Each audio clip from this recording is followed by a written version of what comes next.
أعوذ بالله من الشيطان الرجيم. بسم الله الرحمن الرحيم.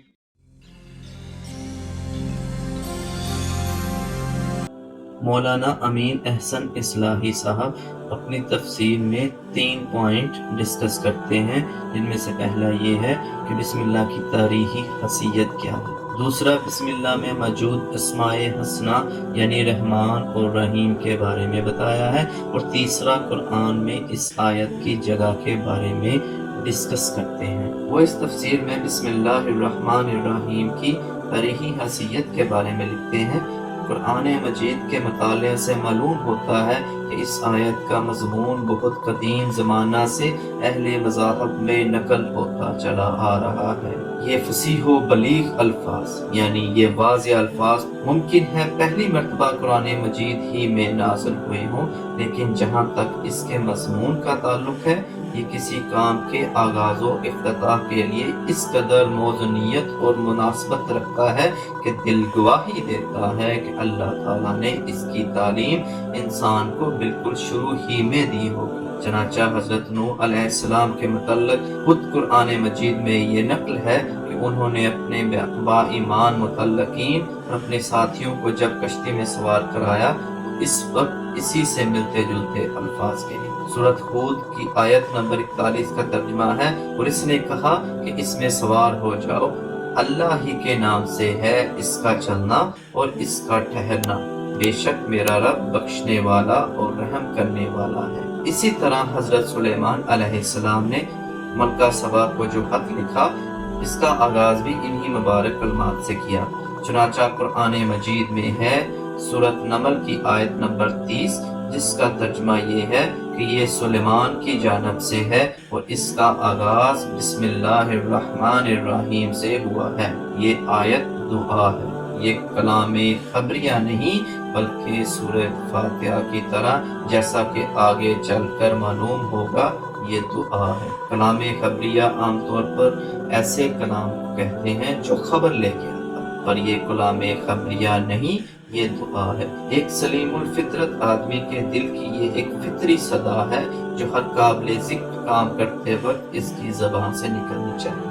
اسی فطری صدا کو وحی الہی نے الفاظ کا جامہ پہنا دیا اور ایسا خوبصورت جامہ پہنایا ہے کہ اس سے زیادہ خوبصورت جامہ کا تصور بھی نہیں کیا جا سکتا۔ کوئی کام کرنے سے پہلے جب یہ دعا ارادہ اور شعور کے ساتھ زبان سے نکلتی ہے، عقل تو پہلے ہی قدم پر انسان کو متنبہ کر دیتی ہے کہ جو کام وہ کرنے جا رہا ہے وہ کام بہرحال خدا کی نافرمانی اور اس سے بغاوت کا نہیں ہونا چاہیے، بلکہ اس کی پسند کے مطابق اور اسی کے احکام کے تحت ہونا چاہیے۔ دوسرا، وہ اس دعا کی برکت سے خدا کی دو عظیم صفتوں رحمان اور رحیم کا سہارا حاصل کرتا ہے۔ یہ دونوں صفتیں اس بات کی ضمانت ہیں کہ اللہ تعالیٰ اس کام میں اس کو برکت عطا فرمائے۔ اس کے اختیار کرنے میں اگر اس سے کوئی غلطی ہو گئی ہے تو اس کے وبال سے اس کو محفوظ رکھے، اس کو نہ بہانے اور تکمیل تک پہنچانے کی اس کو قوت و ہمت دے، شیطان کی چالوں اور فریبوں سے اس کو امان میں رکھے، اور دنیا میں بھی اس کام کو اس کے لیے نافع اور بابرکت، اور آخرت میں بھی یہ اس کے لیے رضائے الہی کے حصول کا ذریعہ بنے۔ جو کام اس دعا کے بغیر کیا جاتا ہے وہ ان تمام برکتوں سے خالی ہوتا ہے۔ اس وجہ سے حضور نبی اکرم صلی اللہ علیہ وآلہ وسلم نے فرمایا کہ جو کام بسم اللہ الرحمن الرحیم سے شروع نہ کیا جائے وہ بے برکت ہے۔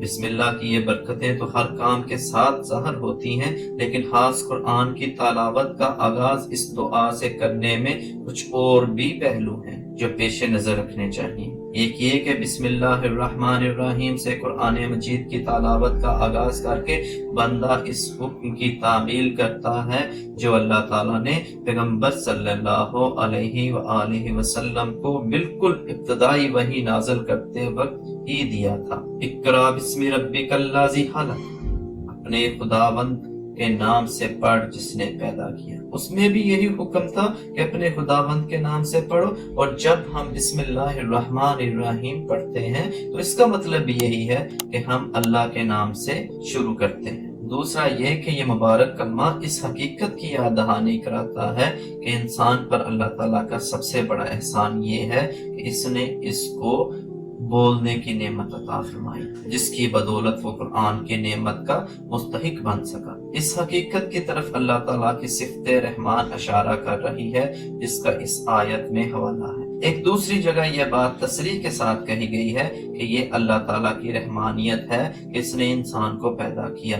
فرمایا سورۃ الرحمن میں، خدائے رحمان نے قرآن سکھایا، اس نے انسان کو پیدا کیا اور اس کو گویائی کی تعلیم دی۔ تیسرا یہ کہ یہ آیت نبی صلی اللہ علیہ وآلہ وسلم اور قرآن مجید سے متعلق ایک خاص پیشن گوئی کی تصدیق کر رہی ہے، جس کی سند پچھلے آسمانی صحیفوں میں موجود ہے۔ وہ یہ کہ آپ خلق خدا کو جو تعلیم دیں گے وہ اللہ کا نام لے کر دیں گے۔ حضرت موسیٰ علیہ السلام کی 5ویں کتاب میں یہ الفاظ وارد ہیں، میں ان کے لیے انہی کے بھائیوں میں سے تیری مانند کا ایک نبی برپا کروں گا اور اپنا کلام اس کے منہ میں ڈالوں گا، اور جو کچھ میں اسے حکم دوں گا وہی وہ ان سے کہے گا، اور جو کوئی میری ان باتوں کو جن کو میرا نام لے کر کہے گا نہ سنے گا تو میں ان کا حساب اس سے لوں گا۔ آیت میں موجود اسماء حسنہ کے بارے میں وہ کہتے ہیں، اس آیت میں اللہ تعالیٰ کے ناموں میں سے 3 ناموں کا ذکر آیا ہے، یعنی اللہ،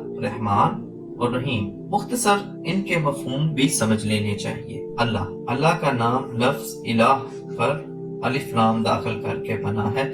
یہ نام ابتدا سے صرف اس خدائے برتر کے لیے خاص رہا ہے جو آسمان، زمین اور تمام مخلوقات کا خالق ہے۔ نزول قرآن سے پہلے عرب جاہلیت میں بھی اس کا یہی مفہوم تھا۔ اہل عرب مشرک ہونے کے باوجود اپنے دیوتاؤں میں سے کسی کو بھی خدا کے برابر قرار نہیں دیتے تھے۔ ان کو اس بات کا اقرار تھا کہ آسمان و زمین اور تمام مخلوقات کا خالق اللہ تعالیٰ ہی ہے۔ اسی نے سورج اور چاند بنائے ہیں، اسی نے ان کو مسخر کیا ہے، اور وہی پانی برسانے والا اور روزی دینے والا ہے۔ دوسرے دیوتاؤں کی پرستش وہ محض اس غلط گمان کی بنا پر کرتے تھے کہ یہ اللہ تعالیٰ کے مقرب ہیں اور اس کے ہاں ان کی سفارش کرتے ہیں۔ قرآن مجید میں ان کے یہ خیالات نہایت تفصیل کے ساتھ نقل ہوئے ہیں۔ قرآن مجید میں ہے، ہم نہیں پوچھتے ان کو مگر اس لیے کہ یہ اللہ سے ہم کو قریب کریں۔ سورہ زمر کی آیت نمبر 3۔ سورۃ عنکبوت کی آیت نمبر 61 سے 63 میں آتا ہے، اگر تم ان سے پوچھو کہ کس نے بنایا آسمان اور زمین کو اور مسخر کیا سورج اور چاند کو، کہیں گے اللہ نے۔ پھر کہا ان کی عقل الٹ جاتی ہے، اللہ ہی روزی میں وسعت دیتا ہے جس کے لیے چاہتا ہے اپنے بندوں میں سے، اور تنگ کر دیتا ہے اس کے لیے، اللہ ہر چیز سے باخبر ہے۔ اور اگر ان سے پوچھو کس نے اتارا بادل سے پانی پھر زندہ کی اس سے زمین اس کے خشک ہونے کے بعد، کہیں گے اللہ نے۔ اسی طرح تمام قوتوں اور قابلیتوں، تمام زندگی اور موت اور کائنات کے تمام انتظام کا حقیقی منبع اور مرکز بھی وہ اللہ تعالیٰ ہی کو مانتے ہیں۔ سورۃ یونس کی آیت نمبر 31 میں اللہ تعالیٰ نے فرمایا، ان سے پوچھو تم کو کون روزی دیتا ہے آسمان اور زمین سے، یا کون اختیار رکھتا ہے تمہارے سننے اور دیکھنے کو، اور کون نکالتا ہے زندہ کو مردہ سے اور نکالتا ہے مردہ کو زندہ سے، اور کون سارے معاملے کا انتظام کرتا ہے؟ جواب دیں گے اللہ۔ پھر پوچھو تو اس اللہ سے ڈرتے رہیں۔ رحمان اور رحیم کی تفسیر بیان کرتے ہوئے مولانا امین احسن اصلاحی صاحب فرماتے ہیں، بعض لوگ یہ سمجھتے ہیں کہ رحیم کے مقابل میں رحمان میں زیادہ مبالغہ ہے، اور اسی وجہ سے رحمان کے بعد رحیم کا لفظ ان کے خیال میں ایک زائد لفظ ہے جس کی کوئی ضرورت تو نہیں تھی، لیکن یہ تاکید مزید کے طور پر آ گیا ہے۔ ہمارے نزدیک یہ خیال صحیح نہیں ہے۔ عربی زبان کے استعمالات کے لحاظ سے ان میں سے ایک خدا کی رحمت کے جوش و خروش کو ظاہر کر رہی ہے، دوسری اس کے تسلسل کو۔ غور کیجئے تو معلوم ہوگا کہ خدا کی رحمت اس خلق پر ہے بھی اس نوعیت کی، اس میں جوش ہی جوش نہیں ہے بلکہ پائیداری اور استقلال بھی ہے۔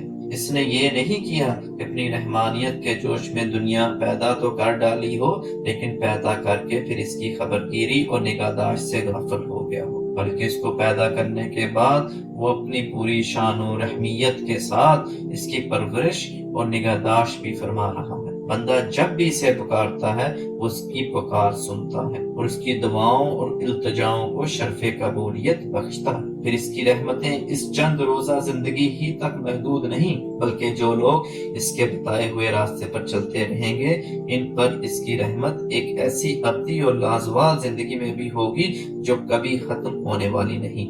غور کیجئے تو معلوم ہوگا کہ یہ ساری حقیقت اس وقت تک ظاہر نہیں ہو سکتی جب تک یہ دونوں لفظ مل کر اس کو ظاہر نہ کریں۔ قرآن میں اس آیت کی جگہ کے بارے میں وہ فرماتے ہیں، اس آیت سے متعلق ایک اہم سوال یہ بھی ہے کہ قرآن مجید میں اس کی اصل جگہ کہاں ہے۔ یہ سوال اس وجہ سے پیدا ہوتا ہے کہ یوں تو یہ ہر سورت کے شروع میں سورہ توبہ کے سوا ایک مستقل آیت کی حیثیت سے لکھی ہوئی ہے، لیکن سوائے سورۃ نمل کے کسی سورت میں بھی اس کے جزو کی حیثیت سے یہ شامل نہیں ہے۔ اس وجہ سے اس امر میں اختلاف ہوا ہے کہ یہ کسی خاص سورت کا حصہ بھی ہے یا ہر سورت کے اوپر یہ صرف بطور ایک متبرک آغاز علامت امتیاز کے لیے ہے۔ مدینہ، بصرہ اور شام کے قراء اور فقہا کی رائے یہ ہے کہ قرآن کی صورتوں میں سے کسی صورت کی بھی بشمول صورت فاتحہ آیت نہیں ہے، بلکہ ہر صورت کے شروع میں اس کو محض تبرک کے طور پر درج کیا گیا۔ اس سے ایک صورت دوسری صورت سے ممتاز بھی ہوتی ہے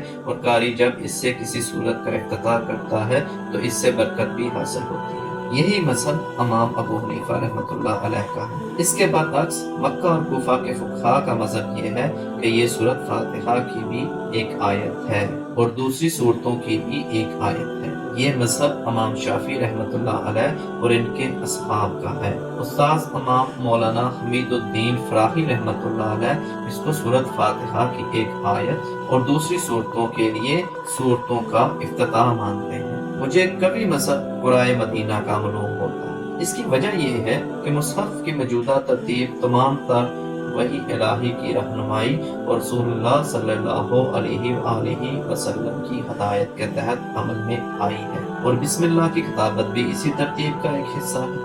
اسی ترتیب میں جہاں تک بسم اللہ کے لکھے جانے کی نوعیت کا تعلق ہے، سورۃ فاتحہ اور غیر سورۃ فاتحہ میں کسی قسم کا فرق نہیں کیا گیا، بلکہ ہر سورت کے آغاز میں اس کو ایک ہی طرح درج کیا گیا ہے۔